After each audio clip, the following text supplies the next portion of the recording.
injiru Yesuus malee eebuun injiru Yesuus malee darbuun injiru Yesuus malee eebuun injiru ani tallabsa hundaane ga'u Yesuus malee karaan injiru ani tallabsa hundaane ga'u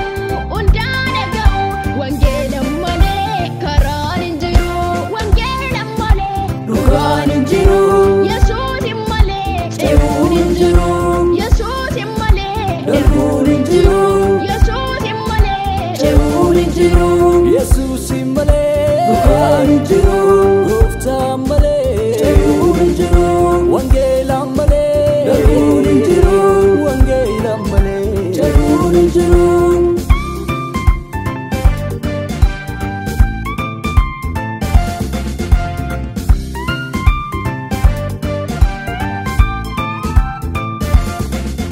Biddeena shaniif qurxummii lama abbaatti hidhatee eebbii isa nama.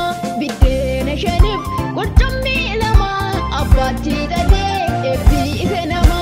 Ani tallabsa hundaane ga'u Yesuus malee karaan injiru. Ani tallabsa hundaane ga'u wangeela malee karaan injiru wangeela malee. dhugaan injiru Yesuus malee eebuun injiru Yesuus malee darbuun injiru Yesuus malee eebuun injiru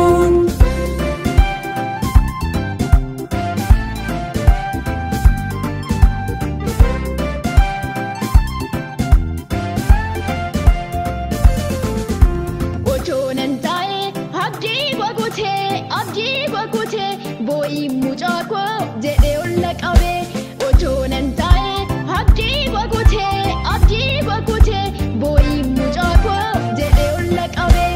Ani tallabsa hundaane ga'u Yesuus malee karaan injiru.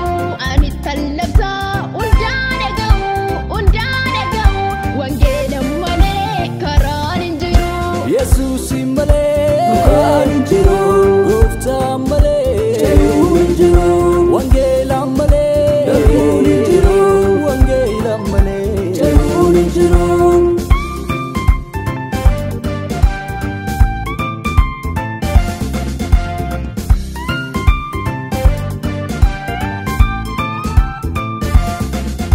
Ammaanan jedha gooftaa kanaanii maqaa sana eebbisaa bara baraanii. Ammaanan jedha Yesuus kanaanii maqaa sana ol qabaa bara baraanii. Maqaa sana eebbisaa bara baraanii maqaa sana ol qabaa bara baraanii. Ani tallabsa hundaane ga'u Yesuus malee karaan injiru.